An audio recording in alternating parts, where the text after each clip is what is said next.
really terrific is you help one person, they grow up, they help 3 people, who help 15 people, who help 120. Your ripples on the pond go out. And there's another thing about it, which is all of us, I believe strongly, we all have 2 lives. It's the one where your heart beats and you have a beginning and you have a middle and eventually you die, and there's nothing you can do about it. But if you have helped other people, you live on in a very meaningful way through them. And then all the people they live up, and those ripples on the pond, that is the closest that any of us can get to living forever. And I think it's incredibly real. It's certainly of enormous value to the world. It's what you want on your tombstone, in my humble opinion. Let me ask you straight. Have you ever stopped and wondered, what the hell am I even chasing? In one form or another, most of us are chasing some form of success, hoping that it's going to lead us on a path to happiness. Well, what if there's a way for you and I to find happy, and it's not in the way we've been told? Welcome to the Dov Baron Show. Come for the stories, stay for the learning. I'm your host, Dov Baron. I advise high-performing leaders and organizations how to harness their emotional source code to purposefully transform their tribe. Today on the Dov Baron Show, our guest for the next 2 episodes is Peter Samuelson. Peter Samuelson isn't just a movie producer or, for that matter, a philanthropist. He's a guy who sees a problem no one else is looking at and builds an entire empire around solving it. From co-founding the Starlight Children's Foundation with none other than Steven Spielberg to designing a patented mobile shelter for the homeless. Yeah, we'll talk about that a little bit because we talked about that in previous conversations. Fascinating. He's also produced 27 feature films, creating the world's first avatar-based social network for the seriously ill teens. Peter has spent 4 decades proving that the impossible is just another problem that no one has the guts to tackle. His work isn't just about charity, it's about radical, hands dirty, no excuses action that transforms lives at scale. That's what we're about to discover in the next 2 episodes. More on that in a moment. You're tuned into the Dov Baron Show. Each episode is an exploration of the minds of those who shaped the world. Every one of the episodes is a raw, unscripted collaboration between my guests and me as we dive into the truths that few dare to ask. We find guests for you who are often, well, not often, but certainly sometimes unknown to the general public, but absolute titans in their field. The kinds of people high-profile leaders turn to when they need an edge. If you're the kind of leader who craves depth over sound bites, hit that subscribe button right now, because this is where real thinkers come to sharpen their edge. Please turn up the volume and help me to welcome movie producer, philanthropist, and author of Finding Happy, Peter Samuelson. Welcome, Peter. Happy to be here. I hope I can live up to all that. Good luck. It is good to have you here, mate. I'm happy to have this conversation. I'm happy about your book, and that's great. I want to sort of jump in a little bit, and we should let people know that if you dug around in the archives of these shows, you will find a previous interview with Peter that was pre-pandemic, wasn't it? It was a long time ago. Yeah. And lots has happened since then. You're living in that world of Hollywood, and we can get into how that has changed in a minute, but it's a world of what some label as these Hollywood elites. Why did you go from that to philanthropy? It kind of fell on my head from a great height. I was happily producing my film a year, living in LA, had been out in the United States a number of years after college in the UK, where I grew up. And my cousin phoned me from London and said, I've met a dying child who said his wish was to go to Los Angeles and go to Disneyland. And now I don't know how to do that.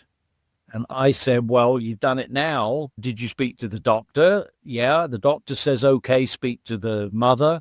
The mother said, okay. And so we just sort of did it, really in a fairly naive way.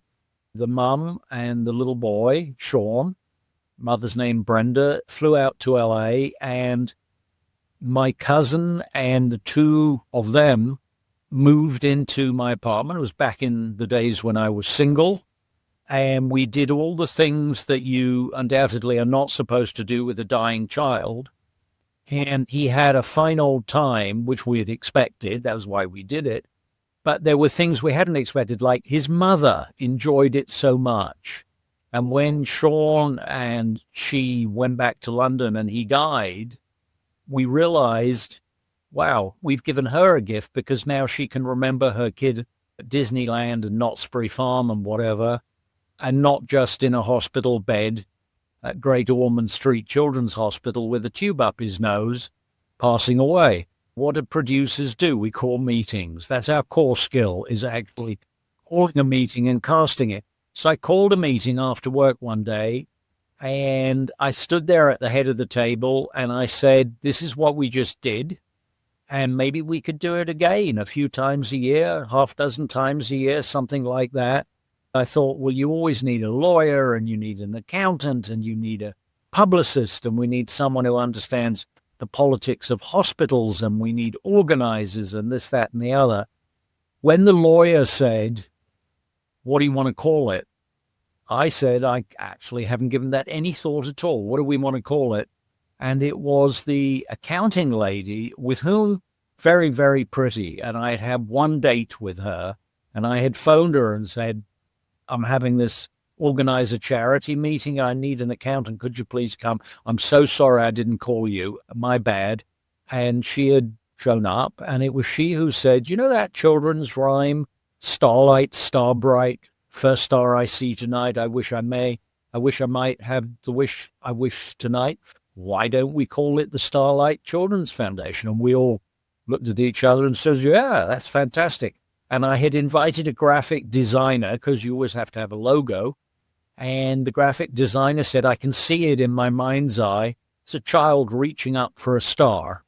And we all said, yeah. So that was functionally the first meeting of the Starlight Children's Foundation. I won't tell you any of the middle bit, but we are in Australia, Canada, the United States, and the UK. We have raised philanthropically and spent over $1 billion with a B. It's a very big, effective 8 psychosocial services for seriously ill kids.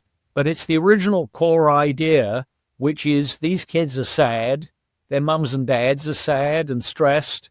The siblings are sad and stressed. Why don't we just make them happy?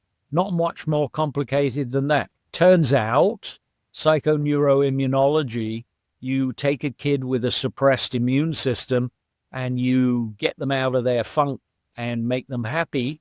You raise, in many cases, not all, but in many cases, you raise their T cell count and you improve their immune system, which has all sorts of wonderful effects. You also mitigate against pain, less analgesia, less pain medicine when you are providing distractive entertainment for a seriously ill human. That's really fascinating because, like you said, prior to that, the mum would have sat by the bed and watched him wither away. Instead, she got to have these memories of this boy having a wonderful time, and that would have changed her neuroscience as well, would have changed her neurochemistry, changed his immune system. There's a wonderful ripple effect that goes on, which I think is so fascinating about it, from an immunology, from a neuroscience level, on all those particular levels. So I know that you studied I believe it was the first one, maybe it wasn't the first one. You did one of those with Steven Spielberg. How did that happen? How did Steven Spielberg become part of it? It's kind of a funny story. It's one of the iconic funny moments. A mutual friend, Kathy Kennedy, the lady who produced E.T., I knew her through other mutual friends, and she said, Steven Spielberg needs to meet you. And I said, God bless, I'll be there. Tell me where to be. I think I can find room in my schedule for Steven. Yeah. It's sort of, I don't think they do it on purpose, but it kind of has the effect of scaring the hell out of you.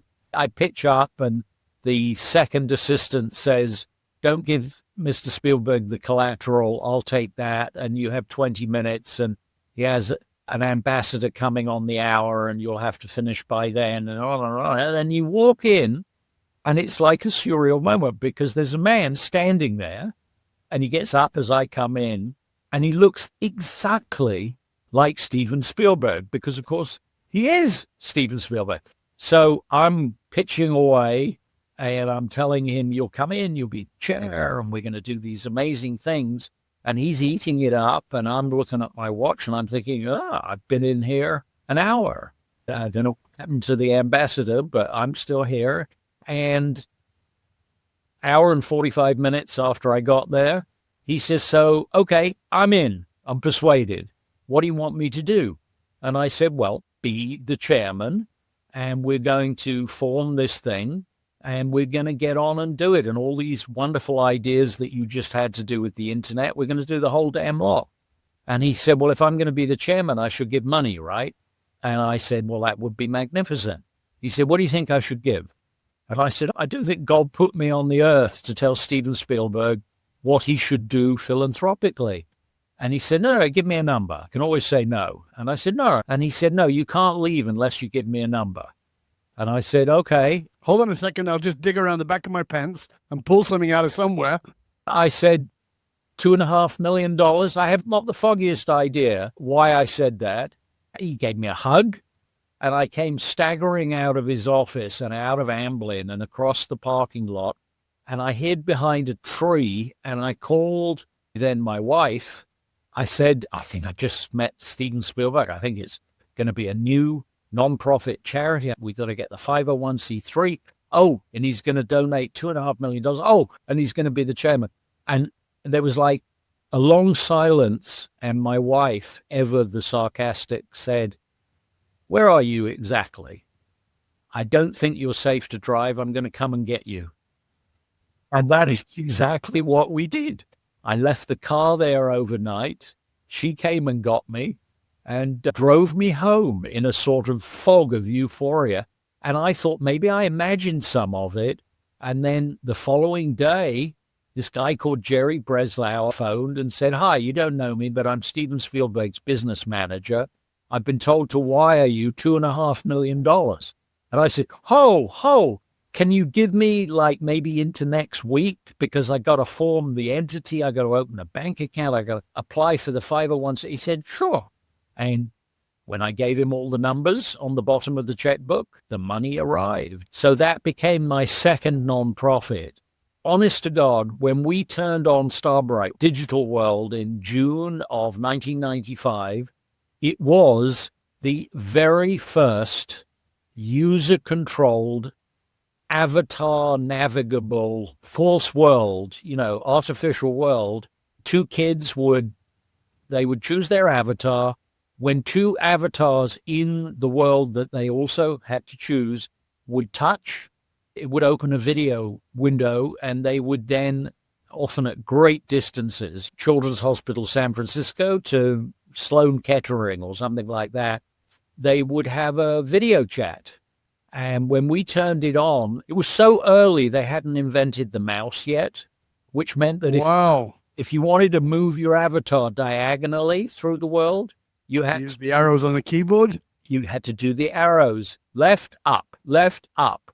It was like Etch-a-Sketch. Remember that? Oh, my, of course. Yeah, I actually looked up, because not only was it long before Facebook, but it was long before Second Life and MySpace and all that kind of stuff. I actually looked up, when we turned it on, Mark Zuckerberg was 11 years old and had accomplished nothing. Of course, he had the last laugh because he did his for monster profit, and we did ours as an act of charity. So more fool us. So that's really interesting. The name of your book is Finding Happy. And so you're living in this world, which is in many ways probably a million miles from what you expected as a boy being in London. And then suddenly you're in Hollywood, around, quote, Hollywood elites, in this world, which one would imagine or dream of as bringing us happiness, especially to be able to produce movies and meet the movie stars and blah, blah, blah. When was the point that you realized, that's not happiness?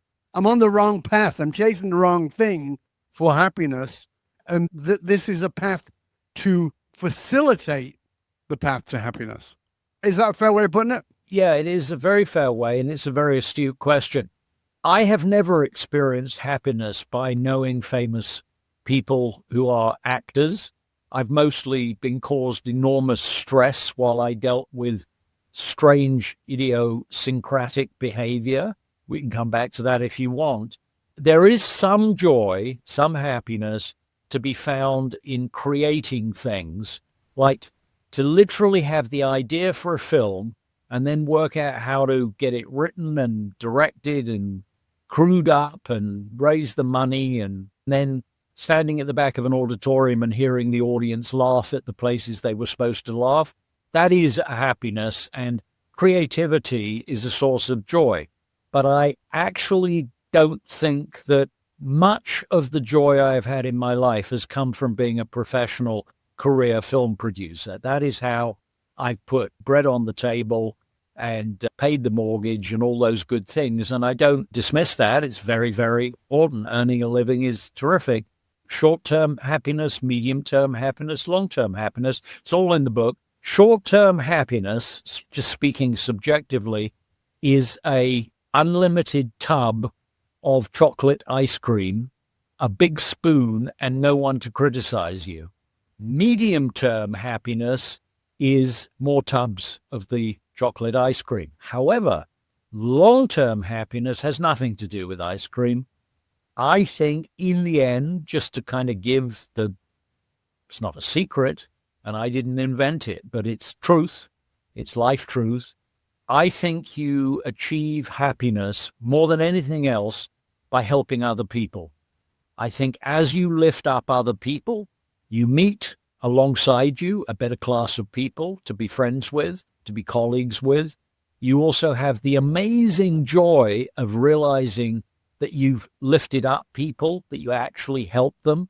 The mentoring that I do, and my third charity, firststar.org, where we house, educate, and encourage foster kids, looked after children, grades in America 9 through 12, and they're all Crown Wards for Canada, or they're looked after kids in the UK, years 10 through 13 over there. And our goal is get them into college, help them shatter the glass ceiling and make something of themselves. Mm-hmm. Joy that I've had looking around one of our alumni meetings. We had one just the other day. And I remember these kids when they joined us when they were 14. And when they were scared of their shadow and they were carrying PTSD and they were abused or neglected or whatever. We had one kid who's now got his master's. We've got a lawyer. We gave an award to someone who's just had twins with his wife. And we had another one who just bought his first house. And I look at these professional success stories and I think to myself, God, at best, these kids would have been working in McDonald's, sweeping the floor. Right. That gives me enormous joy. You use the phrase ripples on the pond. That's what's really terrific, is you help one person, they grow up, they help 3 people, who help 15 people, who help 120. Your ripples on the pond go out. And there's another thing about it, which is all of us, I believe strongly, we all have 2 lives. It's the one where your heart beats and you have a beginning and you have a middle and eventually you die, and there's nothing you can do about it. But if you have helped other people, you live on in a very meaningful way through them. And then all the people they live up, and those ripples on the pond, that is the closest that any of us can get to living forever. And I think it's incredibly real. It's certainly of enormous value to the world. It's what you want on your tombstone, in my humble opinion. Except if you're Spike Milligan, the British comedian who has the all-time, I just found this out like yesterday. Somebody said to me, do you know what Spike Milligan put on his tombstone? No, I have no idea. I told you I was ill. Is that great? It's fantastic. And I'm sure you, as a listener, probably the largest majority of you have no idea who Spike Milligan was, but you have to know, go look him up. Spike Milligan was a comedic genius, along with a bunch of other guys who originally did comedy on the radio.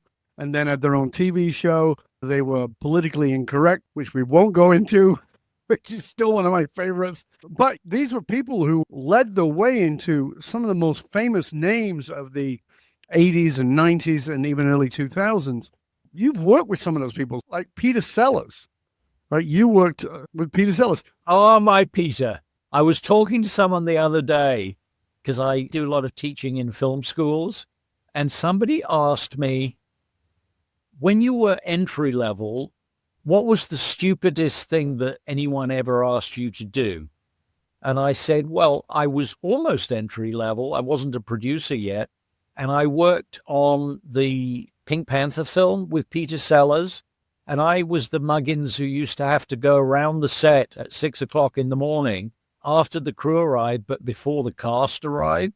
And I would have to say, oh, Harry, do you mind going to wardrobe and change your socks or your T-shirt or whatever? You know Peter won't come out of his trailer if anyone is wearing green. He was a genius. Absolutely. I've put some of his genius in the book. But he was a neurotic genius. He was a neurotic and incredibly superstitious genius. And he was also a practical joker. We were filming in Morocco. We were in Marrakesh. And I'm sitting in my office in the hotel. And he comes in. He says, you know, I am flying up to Switzerland. I'm going private ahead of the charter because I chartered a great big Boeing to take the whole crew and all the equipment up to Switzerland. And he said, I've got too many bags, and would it be okay if you brought up a bag for me? And I said, oh, yeah, what have you got? How can I help? And he said, oh, it's only this little thing. And he had like a hold-all with one of those leather straps that goes under the handle and around and with a clasp. And I said, oh, yeah, no problem at all. Put it on the credenza. So he leaves and he goes off to Switzerland. I'm thinking, hang on a minute. Just let's try and think this through. Number one, that is the smallest possible case. He could have taken that. He's got like 3 assistants, for Christ's sake. Why is he giving it to me to take? And I'm thinking, oh, we're in Morocco, where every time you walk along the street, 12 little children come up to you and say, Monsieur, you want bayashi? Yes. I know what's in there.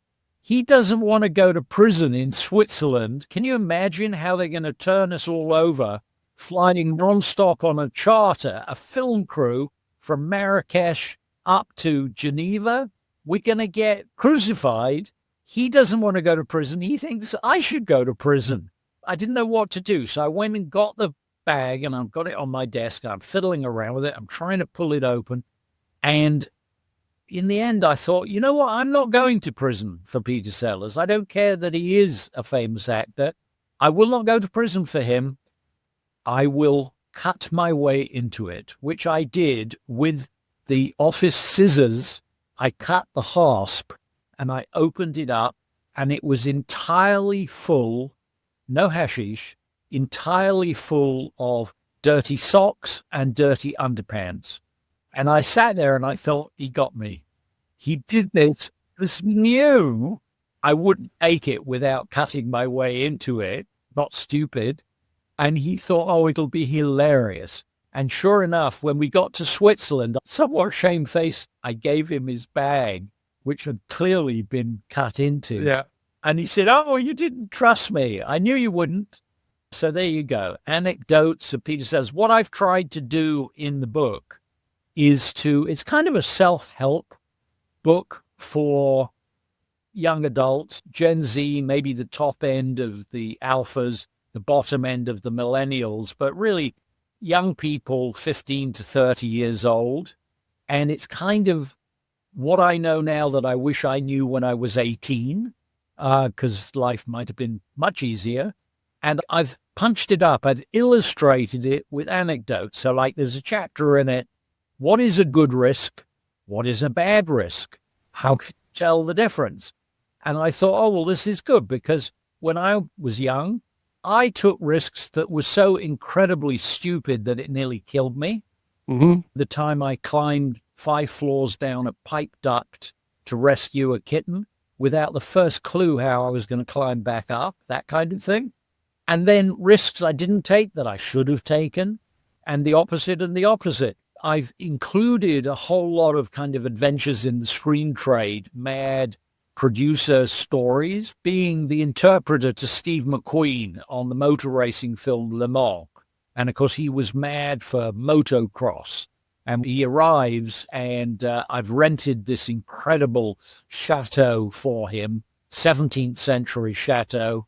And he takes one look and he says, "Oh, this is terrific. Thank you." And he says, "Now, what I want to do is I want bulldozers and backhoes because I want to dig up the garden and turn it into a motocross track because that's my thing." And I said, "Steve, we'll be lynched. It's a 17th century, symmetrically laid out, classic French castle garden. And no, we cannot, honestly, they'll put us in jail.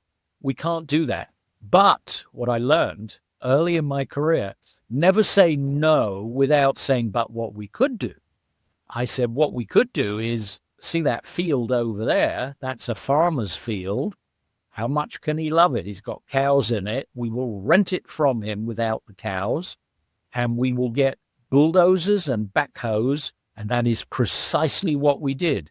And one night I got on the company Learjet and I flew up to Jönköping, Sweden, and I picked up 2 Husqvarna motocross bikes, and we somehow got them through the bloody door into the passenger compartment because they were too big to go in the cargo bit. And we flew back, and he had a fine old time charging around and going up in the air off his jump and all this stuff we had built for him. So you do mad things making films, and what I've done, and it seems to work. Really, the book is based on, I don't know how many 100 young adults I've mentored through firststar.org. It's a lot. And I've got pattern recognition. I realize there's like 24 things that are always bothering them in some combination or other. It's also the only time in my life I have ever served as a graphic designer, because what I did is I did a word cloud at the front of the book. I thought, well, what I'll do is I'll make the content words, the nouns, I'll make them bigger the more prevalent they are in the book. So like the big the lot is life, but the second biggest is love. And the next down is mentor, social media, success. And then you get down to the really little ones and you're talking about daring and adventure, and you're talking about careers and making something out of yourself and so on and so forth. So then the publisher said, it's a really good idea. We should do it, but you are not a good enough graphic designer. So they brought in someone who actually knew what they were doing, and they made it much prettier, but it is still the same idea. Fabulous. And as I said, it's a user's guide to your life with lessons from mine, and very much what I wish I had known when I was 18, because I didn't nearly kill myself. So we are at the end of part 1 of the show. We're going to come back for part 2 in a moment. I want to sort of get more into that understanding of this false narrative that we're given around where happiness is found, because you have literally been living in this world that seems like, I think for most people, certainly in the modern age, we think that that's where happiness will be. And you've discovered that what really matters is something different altogether. I want to get into that in part 2 of the show. But before we get there, please tell people where they can find out more about your new book, about your charities, about you, and all the other resources that you have. So the book is published by Simon & Schuster, the Regalo imprint. It comes out everywhere books are sold, pretty much, globally, all around the world, on June 10. So it's on Amazon. It'll be in Barnes & Noble and barnesandnoble.com and Books A Million. It's endless, actually. They've done a really good job in placing it. The latest one, which I had a hilarious moment, on the family Zoom, I told my kids, your dad's book is going to be in Target. There was a silence, and one of my sons said, where are they going to put it? I said, I don't have the first idea. And he said, well, I'll tell you its natural place would be between the condoms and the plastic cutlery. And I said, I will pass that on, and I think that is its natural place in the universe. So where are the websites that people can find out more about you and the charities? The core site is www.samuelson, SAMUELSON.LA.